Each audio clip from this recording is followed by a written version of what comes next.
네, 반갑습니다. 저는 김은수 선교사라고 하고요. 터키에서 16년 동안 하나님께 즐겁게 쓰임 받다가 계획에도 없던 한국에 오게 됐습니다. 우리 인생이 그랬듯이 계획대로 되는 일이 없는 것 같아요. 근데 감사하게도 내 계획대로는 안 되지만은 항상 하나님의 계획은 아름답게 이루어지니까 너무 감사한 것 같습니다. 참 10년 동안 굉장히 즐겁고 재미있게 살았던 것 같습니다. 저는 터키에서 가장 큰 교회를 섬겼거든요. 저희가 예배드리는 공간은 의자만 한 100개 정도 놓을 수 있는 그런 자그마한 공간이었는데, 상가 건물이었는데 터키에서 가장 큰 건물이었습니다. 왜냐하면 터키 사람들은 한 3, 40명 나오는 산부 예배를 제가 섬겼는데, 저희 예배 속에는 영어 예배도 있고 또 팔스자 이란어 예배도 있고, 그렇게 해서 다 합하니까 터키에서 가장 큰 그런 교회가 되었습니다. 저는 계속해서 터키에서 섬길 줄 알고 하나님 뼈를 묻겠습니다라고 얘기를 했는데, 하나님께서 2018년부터 아니야, 너무 좋지, 근데 이 즐거움은 끝까지 가지 않는다. 내가 너를 위해 또 다른 계획이 있어. 그렇게 말씀을 해주셨는데, 정확하게 1년 뒤에 하나님께서 또 새로운 일들을 이렇게 행하신 것 같습니다. 그래서 지금 저는 한국에서 우리 본부 사역을 하고 있는데요. 저희 중동선교회는 말 그대로 중동에 우리 선교사님들 가 계시고, 지금 24개국에 80여 명 정도 지금 나가 계십니다. 그래서 우리 선교사님들 소식들을 갖다가 매일같이 듣고, 지금 알제리에서 어떤 일이 일어나고 있는지, 사우디에서 어떤 일이 일어나고 있는지, 이라크에서 어떤 일이 일어나고 있고, 또 아제르바이잔에서 하나님께서 어떤 일을 하시는지 이렇게 날마다 생생하게 듣고 있는 그런 축복을 누립니다. 또 주일날에는 제가 이주민 사역을 하는데요. 이주민 사역이 제 파송교회에서 이주민 사역을 하는데, 지난주에는 안산에 있는 인도네시아 교회를 갔다 왔어요. 인도네시아 말 하나도 모르지만은 그들과 함께 예배드리고 또 찬양하는 그런 은혜를 누렸습니다. 저희 이주민 팀이 한 10명 정도 늘 차를 타고서 보통 1시간 이상 이동하면서 저희가 하는데, 그 전주에는 어디를 갔었냐면은 의정부에 있는 터키 교회를 갔습니다. 저희 고향과 같은 교회. 가장 편안하게 가서 예배드리고 교제하고 말씀 전하고 하는 일이 있었습니다. 그 전주에는 어디 갔었냐면은 파주에는 아프리카 교회를 갔습니다. 영어로 기도하고 우리 장로님이 또 영어로 찬양하고 또 제가 영어로 설교하고 파주. 그리고 그 전주에는 또 시흥에 있는 우즈벡 교회를 갑니다. 러시아 말을 하나도 모르기 때문에 아주 힘들지만은 그들과 함께 예배하는, 동일한 하나님을 향해서 예배를 드립니다. 다음 주에는 곤지암에 있는 캄보디아 교회를 갑니다. 그렇게 해서 저희가 한 8개 이상 교회를, 인천에 있는 탈북민 교회도 저희가 가서 예배드리고 2달 만에 계속 돌아가면서 이렇게 예배를 드리는데, 제가 16년 동안 터키어로만 사역을 했었는데 지금 한국에 오니까 하나님께서 기본적으로 가장 많이 영어 설교를 하게 하시고, 그 다음에 터키어 예배, 그 다음에 통역 설교를 이렇게 하고 있습니다. 그래서 저의 주된 사역은 영어기 때문에 저는 19년 동안 가장 잘한 것 중에 하나가 한국어 성경을 읽지 않았습니다. 할렐루야. 그래서 오늘 지금 한국어 성경은 설교하기 딱 지금 처음 한번 읽어보고 왔습니다. 왜냐하면 저는 선교사이기 때문에, 선교사가 하나님께서 어떤 기회를 주시든지 말씀을 전해야 되기 때문에 제가 가장 선교사를 잘한 게 뭐냐, 한국에 있지만은 19년 동안 한국어 성경을 읽지 않은 것, 그리고 한국어 찬양을 드리지 않는 것, 그렇게 살았던 것이 저에게 너무 감사한 일입니다. 제 얘기를 했지만 중요한 것은 오늘 하나님에 대한 이야기를 하는 것이고, 하나님께서 저와 여러분에게 은혜 주시기를 원하고, 이렇게 또 영상으로 여러분을 뵙는데, 사실은 샬롬 선교교회가 하는 일들은 굉장히 좋은 모델이고, 지금 우즈벡에 있는 500명 이상 모이던 교회가 폐쇄되어 있습니다. 폐쇄돼서 몇 년 동안 예배를 드리지 못했는데, 더 놀라운 것은 그 교회는 폐쇄되었지만은 500명, 600명이 한 자리에 모일 수 없지만은 소그룹으로 모이는데 작년에만 1000명에게 세례를 줬다라고 하는 놀라운 보고들을 듣습니다. 아니 500명 모이던 교회가 흩어졌는데 모이지 못하는데 어떻게 모이고 있지? 2명, 3명이 모여서 저희처럼 종이 성경책이 아닌 핸드폰을 가지고 하나님 말씀을 읽고 3명 이상 되면은 시선이 사회적 시선이 있지 않습니까? 2-3명, 맥시멈 3명이 모여가지고 예배를 드리는데 그것이 수백 개 셀 모임이 돼가지고 그 셀 모임에서 세례 준 것이 1년에 1000명이 넘는다는 그런 보고를 듣습니다. 알제리에도 700명이 넘는 교회가 있는데 폐쇄됐습니다. 그러면 그 성도들은 어디가 있는가? 지금도 여전히 동일하게 하나님께서는 2-3사람이 모인 곳에 함께 하시고 일하시는데 그러면 알제리와 우즈벡과 그 다음에 이란의 교회들, 이란의 교회들은 뭐 말할 것도 없습니다. 이란은 공식적으로 목사도 없고 선교사도 없고 교회도 모일 수 있는 교회도 없지만은 왜냐하면은 개종하는 것은 헌법적으로 사형이기 때문에 모이지 못합니다. 그럼에도 불구하고 지금 하나님께서 가장 왕성하게 일하고 하나님의 교회가 가장 부흥하는 데가 어디냐? 이란과 이집트입니다. 할렐루야. 예. 하나님은 어떠한 조건 속에서도 일하시는데 특별히 저는 우리 북한의 교회가 굉장히 기대가 됩니다. 우리가 볼 때는 그곳에 별로 신자가 없는 것 알지만은 그러나 분명하게 성경책이 지금 미국 단체를 통해서 계속 북한에 들어가고 있는데 이 코로나 시대 때 성경책이 들어간 것이 성경이 필요하다고 한 것이 보통 때보다 2배가 더 많아졌다는 그런 보고를 듣습니다. 앞으로 뚜껑은 열어봐야 알겠지만 하나님께서는요 음부의 권세가 이기지 못합니다. 어떠한 독재자라도 어떠한 종교의 세력이라도 하나님의 교회는 무너뜨리지 못합니다. 그래서 샬롬 성교교회가 굉장히 좋은 모델을 갖고 있다고 저는 생각을 하고 있고 앞으로 그래 알제리는 교회가 폐쇄당하고 우즈벡에서는 교회가 폐쇄당해서 예배드리기 힘들고 여러 이슬람권에서 교회가 폐쇄당하고 예배드리기 힘든데 한국은 자유롭지 않느냐? 그러나 언제나 그렇게 될 것인가? 분명히 요한계시록 13장에서 이야기하기를 엔티크라이스트라고 하는 그 한 인물이 등장하는데 그 세계가 되면은 교회가 굉장히 많은 탄압을 받아요. 성도의 인내가 여기 있으니 포로로 잡혀가는 자들은 잡혀갈 것이고 칼로 죽임을 당하는 자들은 죽임을 당할 것인데 성령 안에서 죽는 자는 복이 있도다라고 우리에게 말씀하시면서 한국도 예외가 아니라 하나님의 교회가 미국도 마찬가지고 그렇게 편안하게 예배드릴 수 있는 시대가 과연 언제까지 되겠는가 하는 것입니다. 그래서 우리는 어떤 면에서는 오늘 샬롬 선교교회처럼 이렇게 온라인으로 모이지 못하는 상황이 될 수도 있습니다. 더 어려운 상황이 있지만은 그러나 우리가 분명히 믿는 것은 우즈벡과 알제리와 이란과 여러 곳에서 북한에서 하나님의 교회는 왕성하게 일하고 있는 것을 저희들이 봅니다. 오늘도 우리가 있는 곳이 각각 다르지만은 성령께서 우리와 함께 하시고 하나님께서 은혜 주시는 귀한 시간 되기를 바랍니다. 오늘 우리는 고린도후서 3장을 보려고 합니다. 저는 가끔 하나님께서 저에게 아침에 잠 깨자마자 이렇게 주시는 생각들도 있고 찬송도 있고 여러분 다 그렇지 않습니까? 단어들도 있고 그렇습니다. 얼마 전에 하나님께서 저에게 테더링이라고 하는 단어를 주셨습니다. 죄송합니다. 제가 늘 영어 성경하고 터키어 성경만 읽기 때문에 하나님께서 영어 단어를 주셨나 봐요. 테더링. 너무 어려운 단어거든요. 그래서 찾아봤습니다. 이게 무슨 뜻이냐면은 인터넷이 안 되는 곳인데 어떤 기기를 인터넷과 연결된 기기로 인해서 모든 인터넷이 또 연결이 되는 겁니다. 우리 보통 핸드폰에 핫스팟이라고 하는 기능이죠. 그걸 테더링이라고 하는 어려운 단어가 있습니다.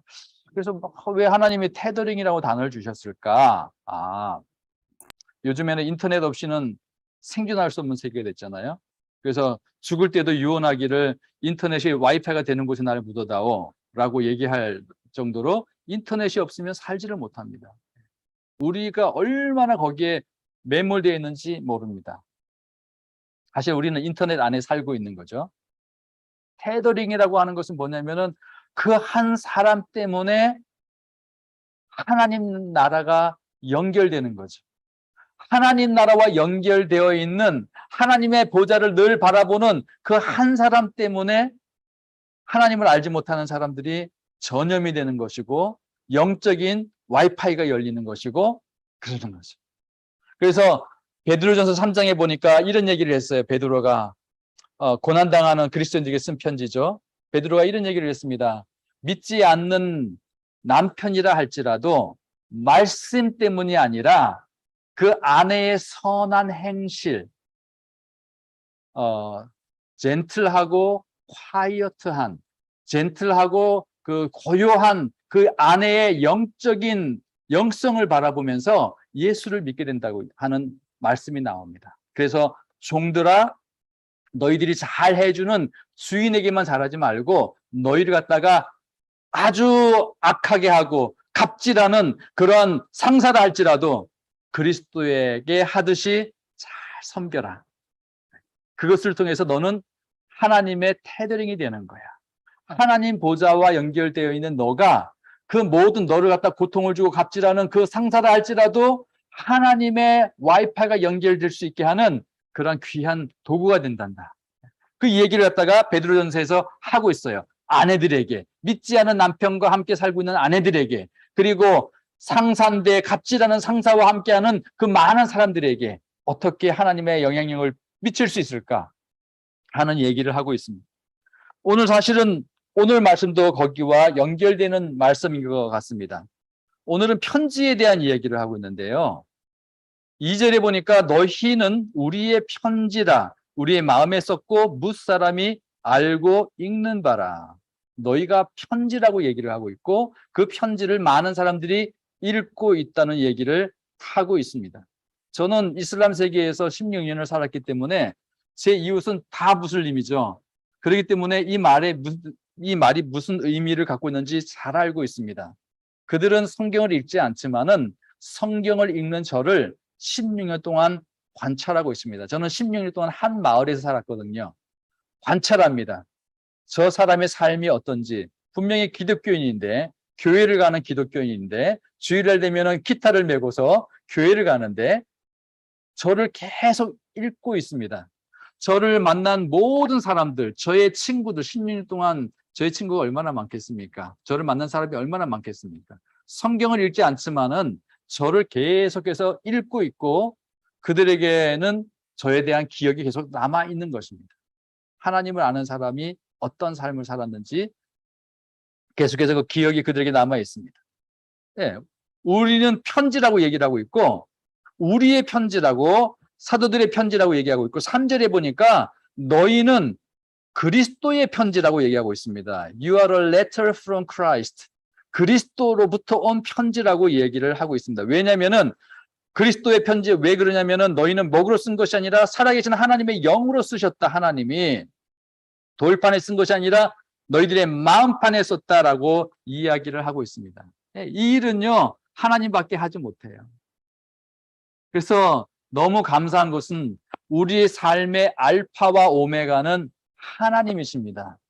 선교의 알파와 오메가도 하나님이십니다. 할렐루야. 예배의 알파와 오메가 처음과 나중도 하나님이십니다.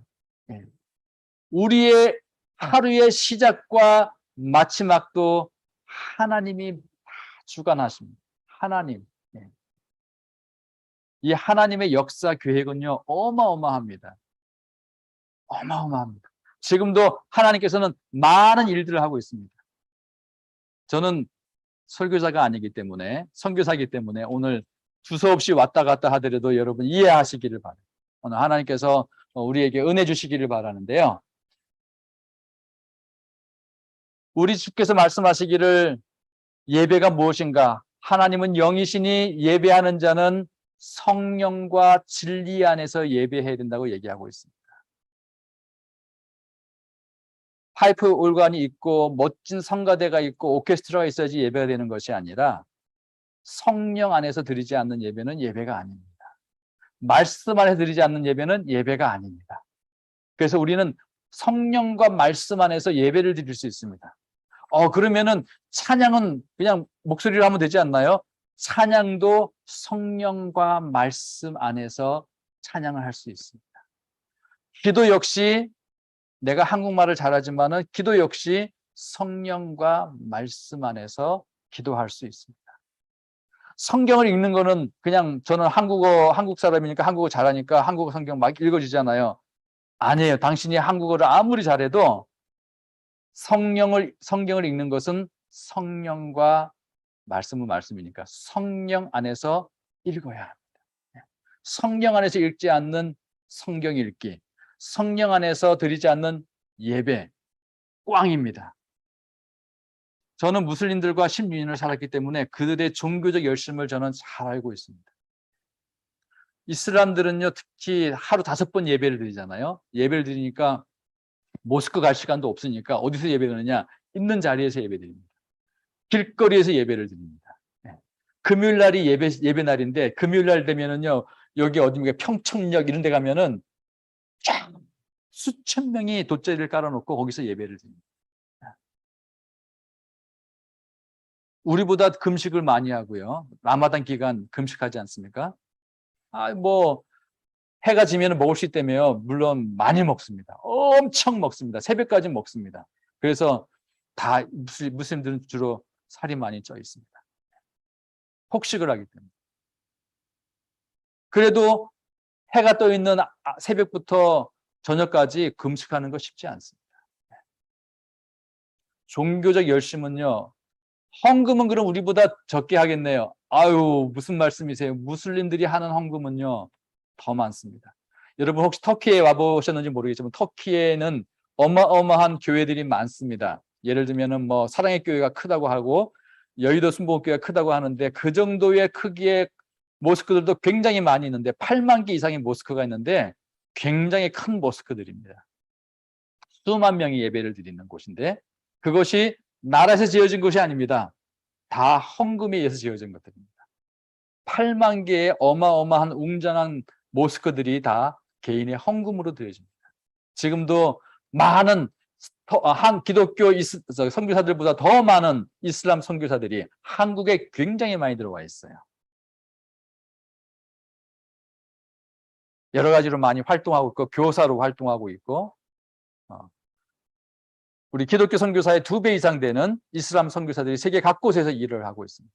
그들의 종교적 헌신도는요, 우리보다 더 합니다. 근데 중요한 것은 성령이 있느냐 없느냐. 성령으로 하지 않는 모든 열심은 다 꽝입니다. meaningless. 그래서 오늘 우리에게 말씀하십니다. 하나님이 알파와 오메가 되신 하나님이 우리에게 마음판에 글을 쓰셨어요. 예레미야서 31장에 우리에게 하신 약속의 말이에요. 새로운 시대가 오는데 그 새로운 시대는 어떤 시대냐? 하나님이 친히 돌판에 쓰는 것이 아니라 우리 마음에 하나님의 말씀을 새겨 넣으시겠다고 얘기하고 있어요. 그래서 우리의 그리스도인들의 하루하루는 날마다 새로운 거예요. 왜냐하면은 우리 성경 잘 아시는 대로 이 성경은요, 신구약 성경은 1500년 동안 기록되어 있어요.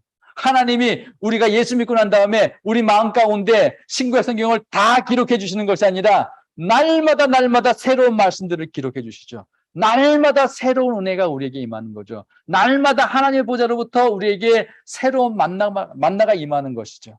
그래서 어저께 내가 몰랐던 것들을 하나님을 더 가르쳐 주시고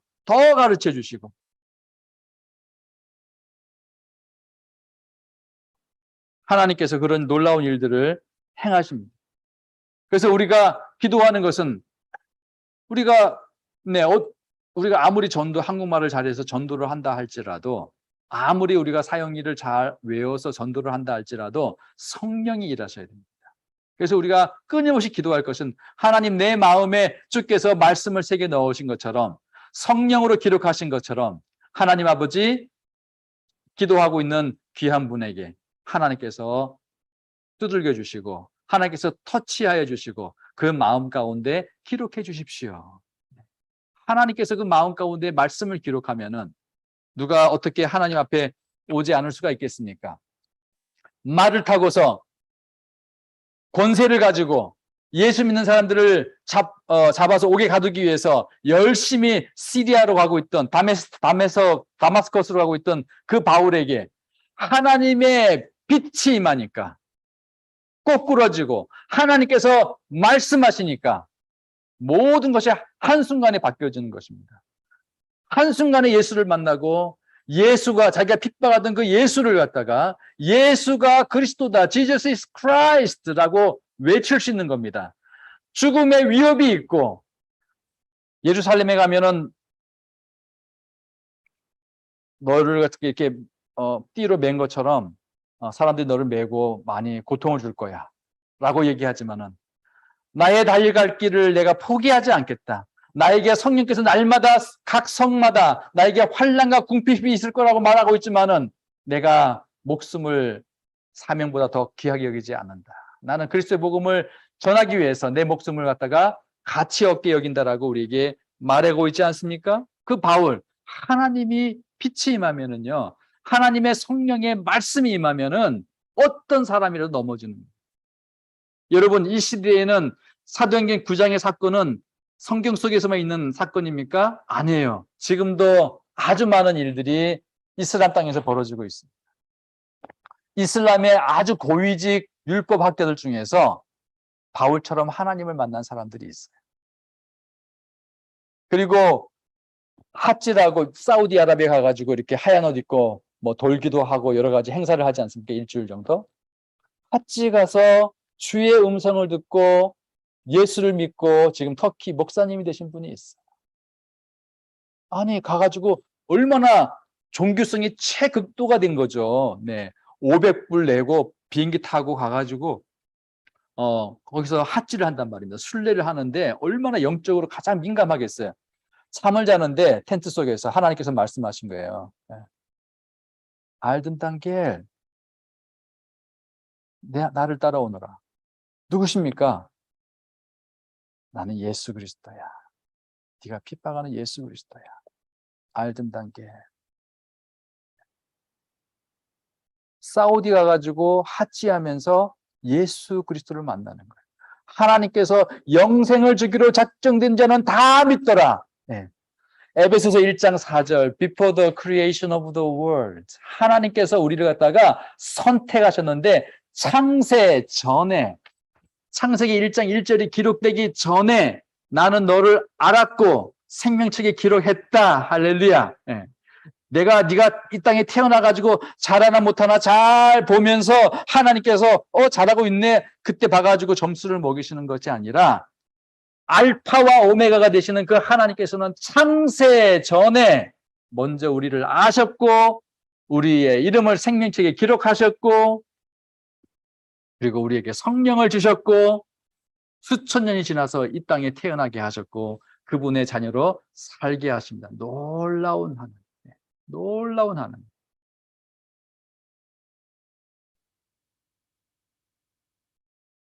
그리스도의 편지입니다. 우리를 읽습니다. 거기에 대해서 6절부터 이렇게 설명하고 있는데 여러분 성경 읽으시면 6절을 이렇게 읽었으면 좋겠어요. 제가 읽겠습니다. 6절. 그가 또한 우리를 새 언약의 일꾼 되기에 만족하게 하셨으니 율법 조문으로 하지 아니하고 오직 영으로 함이니 율법 조문은 죽이는 것이요 영은 살리는 것이니라. 돌에 서서 새긴 죽게 하는 율법 조문에 직분도 영광이 있어 이스라엘 자손들은 모세의 얼굴에 없어질 영광 때문에도 그 얼굴을 주목하지 못하였거든 하물며 영의 직분은 더욱 영광이 있지 아니하겠느냐. 정죄의 직분도 영광이 있은즉 의의 직분은 영광이 더욱 넘치리라. 영광되었던 것이 더 큰 영광으로 말미암아 이에 영광될 것이 없으나 없어질 것도 영광으로 말미암았은즉 길이 있을 것이 더욱 영광 가운데 있느니라. 와, 정말 어려운 말씀인데 영광이라는 단어가 굉장히 많이 기록되어 있습니다. 고린도후서에 가장 많이 기록된 단어 중에 하나가 영광이라는 단어인데 오늘 3장에 엄청나게 많이 기록되어 있습니다.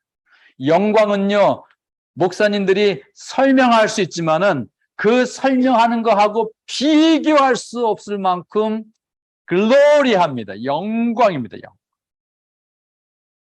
영광을 한마디로 얘기하면은 빛이죠. 요한일서 1장에서 얘기하고 있습니다. 우리가 들은 것을 너에게 전하는데 God is light. 하나님은 빛이시라.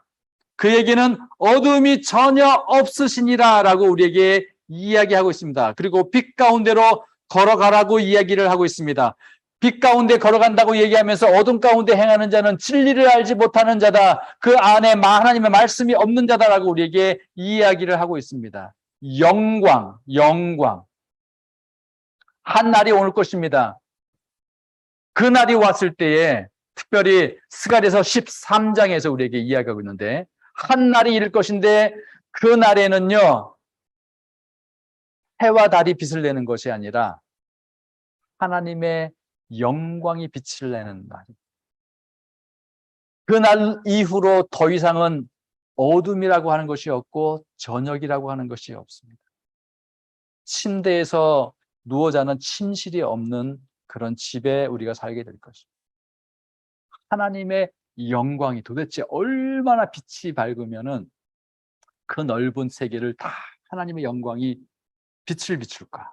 우리 영광이라고 하는 것을 설명할 수 없습니다. 근데 단지 우리가 우리의 인간적 언어의 한계로 알 수 있는 것은 뭐냐면은 라이트, 빛이구나, 빛. 그렇지. 빛이 없는 곳에는요, 생명이 살 수가 없고, 빛이 없는 곳에는요, 기쁨이 없어요. 제가 질문 하나 드릴까요? 우리 샬롬 선교교회는 특별한 교회니까.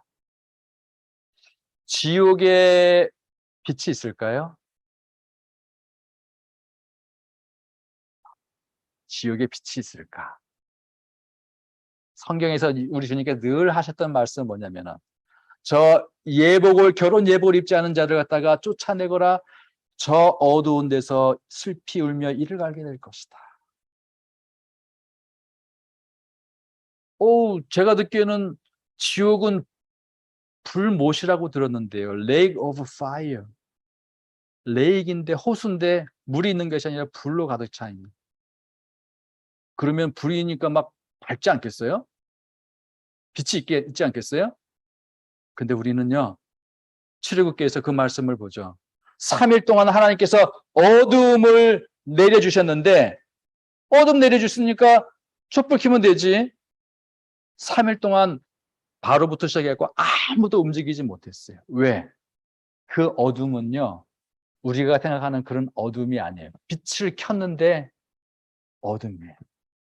만질 수 있는 어둠이에요. 그래서 바로부터 3일 동안 모든 애굽 백성들은요. 움직이지를 못했어요. 우린 조금 물리학적 지식이 있어가지고 이제 블랙홀이라고 하는 것도 듣게 되고 만질 수 있는 어둠. 빛을 켰는데도 어둠이야. 플래시를 켰는데도 어둠이야. 과연 지옥에는 빛이 있을까? 빛이 있어야지 기쁨이 있어요. 식물도 자라고 행복하고 그래서 우리 주님 계신 곳에는요. 행복한 거예요. 그래서 하나님의 빛을 가지고 있는 사람, 하나님의 영을 가지고 있는 사람, 하나님의 말씀을 가지고 있는 사람은요. 빛이 있는 거예요. In him there is no darkness at all. 하나님 안에는요. 어둠이 전혀 0%예요. 어둠이 없어요. 그래서 하나님의 빛을 갖고 있고 하나님을 모시고 하나님의 말씀을 가지고 있고 하나님의 영을 가지고 있는 자들은요. 밝아요. 그래서 사람들이 몰려오는 거죠. 다음 주 화요일 날 우리 팀 그림이라고 하는 이슬람권에서 30년 이상 사역했던 사역자가 와가지고 우리 이슬람권 사역자들하고 같이 그 세미나를 해요. 4시간 동안 세미나를 하는데 결론은 뭐냐면은요. 좋은 교재도 있고 결론은 뭐냐면은 이슬람은 특히 우리 교회도 마찬가지지만 공동체입니다. 그 조직을 떠나면은 죽음입니다. 죽음. 네. 공동체. 그래서 개종을 한 다음에도 주님께로 나온 다음에도 다시 돌아가는 이유가 뭐냐면은 그 이슬람의 공동체만큼 교회가 끈끈하지 않다는 거예요. 무슬림들에게 어떻게 복음을 전해야 되는가? 언어를 잘 배워서 20년 동안 아랍어를 공부해가지고 여러분 20년 동안 아랍어 공부해도 설교하기 힘들어요. 아랍어 굉장히 어려운 언어인데 어쨌든 우리 선교사님들이 열심히 지금 15년 차도 열심히 지금 설교하고 있어요. 말을 잘 해가지고 설교를 하면 그들이 복음을 듣겠지? 아니에요. 그들이 복음으로 오기까지는 어마어마하게 많은 장애물들이 있습니다. 결론적으로 세미나 결론이 뭐냐면요. 관계예요. 만나는 거예요. 지속적으로 내 안에 있는 빛이, 내 안에 있는 생수의 강이 넘쳐 흐르도록 계속 만나는 거예요. 만나고 10시간을 만나고 20시간을 만나고 30시간을 만났는데 그 사람의 마음, 그 사람에게서 야, 네 마음속에 있는 너는 분명히 그래 나라가 다르고 언어가 다르지만은 너는 이 세상 사람 같지가 않아. 네 마음속에 있는 소망에 대해서 나에게 좀 얘기해 주겠니? 라고 하는 것이 베드로전서 3장 15절에 나오는 말씀이에요.